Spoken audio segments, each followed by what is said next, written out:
Hi everyone. Let's get started on this case study here. Just so a brief overview, this case really surrounds a first-year special education teacher who is working then with what I would consider to be maybe a veteran general education teacher, a student with the behavioral issues who already has an IEP in place, and parents who are recently divorced. And so Carl, who is our student, has been having more behavioral outbursts and having more issues since his parents have divorced, and most of this seems to be directed at his general education teacher, Mrs. Taylor, and Mrs. Taylor just really wants him out of her classroom. And Mrs. Green, who is the first-year special education teacher, is working really hard to develop a behavior plan that would enable him to be successful in his general education classroom. So the first thing we have to identify is really, what do we know? And so we know that Susan Green is the first year special ed teacher. She was hired to replace the special ed teacher who was there before her for 25 years. She really wants a collaborative relationship with the general education teachers for her students, and so that's kind of her goals. Schuyler is the school that she works at, which is a K through 12 building in a very rural area. It's part of a special education cooperative, so it shares those resources between 16 different school districts. And then we have Carl, who is a third grade boy. He is identified as having a behavior disorder. His parents recently went through a really messy divorce, and at the time of that divorce, then his behaviors began to really escalate. Nancy Taylor is Carl's third grade teacher. She has been 10 years in a general ed teacher position.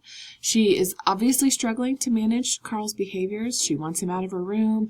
She really doesn't participate in the development of the behavior plan, and it's evident from the case study that she is not happy with the outcome of the IEP meeting. And we also know that there's an IEP meeting that's held. Mrs. Taylor's statements do make it seem that Carl's intellectual skills are the issue, which is not really true. Parents don't seem to be supportive. They seem to still be in their own, dealing with their own personal issues. And the data really doesn't indicate that pulling Carl out of class would be helpful. So there's not really a lot of buy-in from the team.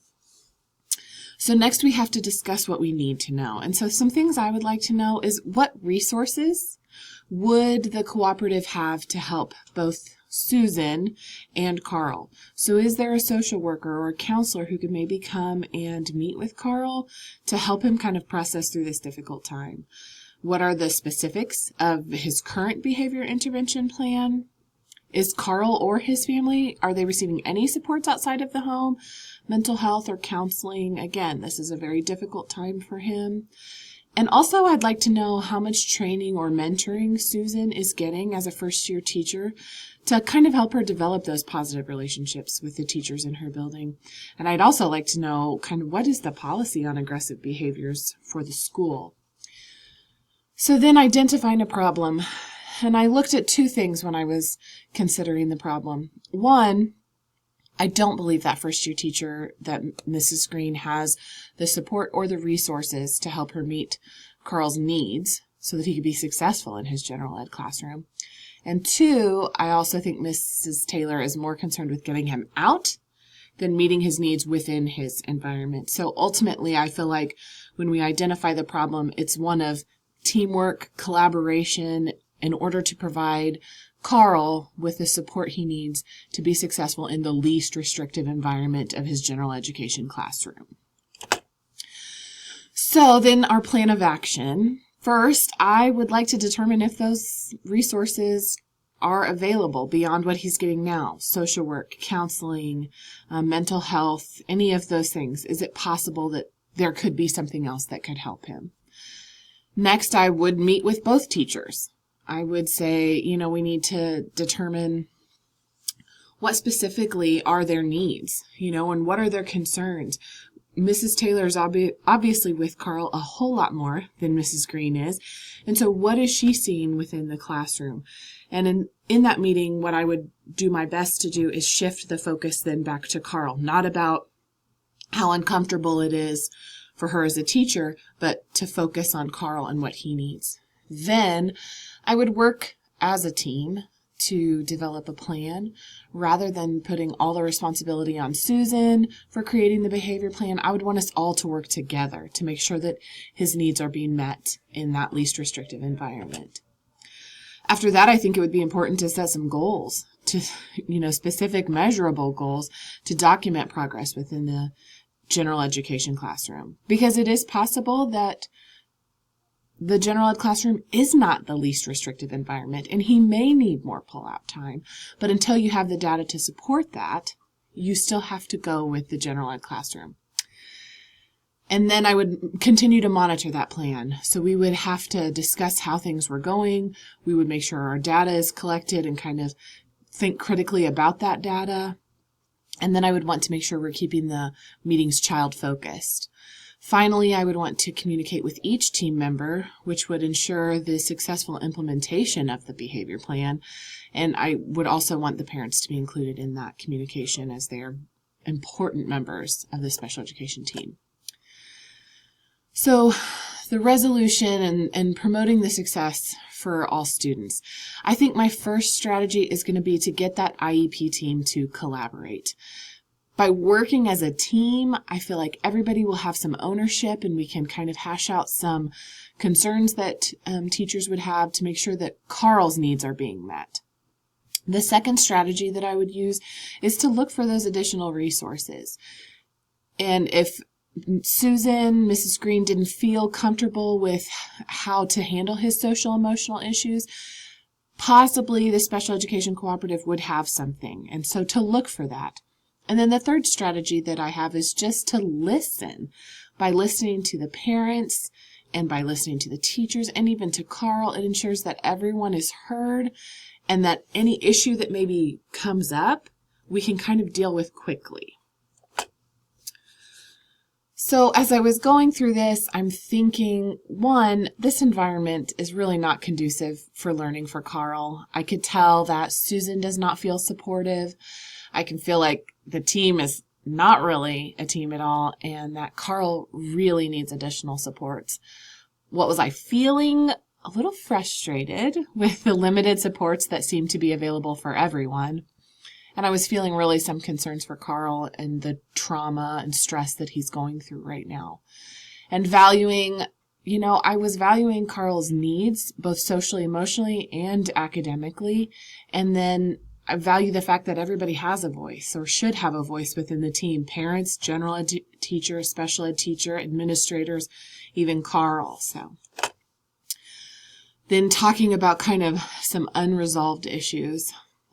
It would be great to know the results of the team meeting, or were the strategies successful or unsuccessful, the results of that new behavior plan. How did parents and Carl feel with the resolution or the new behavior plan? And it would be great to know if Susan was able to develop a better working relationship with Mrs. Taylor. Was Mrs. Taylor open to trying some of the suggestions that the team came up with? And the other thing that I would like to investigate in this case is how much staff understands the special ed process and understands those laws and understands free and appropriate public education, understanding what it means to be in the least restrictive environment. That would be something to further investigate. So by ways to promote the success for all students, by acting with integrity. I think by taking the time to listen to the concerns of all parties involved, you're indicating that you care for your students and your staff, and you're open to discussion regarding the education of students within your building. Another way to promote success with integrity is to look for other resources and to say, okay, this is more than maybe I can handle, but there are people who are trained to deal with this, to help, Carl through his parents' divorce. And another way to promote success with integrity would be by taking both the general ed teacher and the special ed teacher's concerns into consideration, and then kind of working together. You're going to be promoting accountability for Carl's success among all of his teachers. Promoting success with fairness, I think, again, taking time to listen to the concerns shows that you're being fair. It's not just, oh, I'm siding with this teacher, or, she's been here longer, so she knows.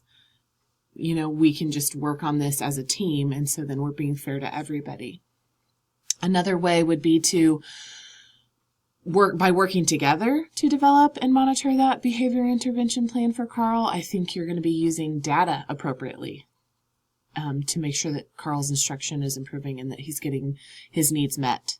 And additionally, I think ensuring that parents are provided with the procedural safeguards afforded to them when making decisions about Carl. You're using fairness by including them as a part of the IEP team. Promoting success in an ethical manner, creating a behavior plan that ensures the safety of staff and students would be a way to act ethically and professionally in your decision making. It's not just, you're really planning and trying hard.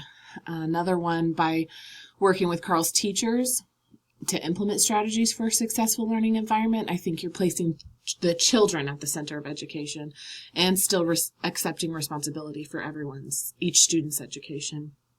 And then I also think that beyond that, working directly with Carl's teachers to support them as they implement the behavior plan would be providing the moral direction and promoting ethical behavior within your staff.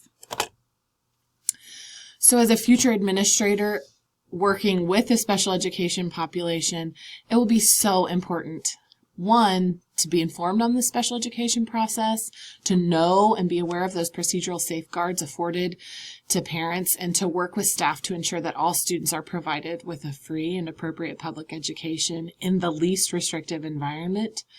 And it will be paramount to ensuring the success for all of my students.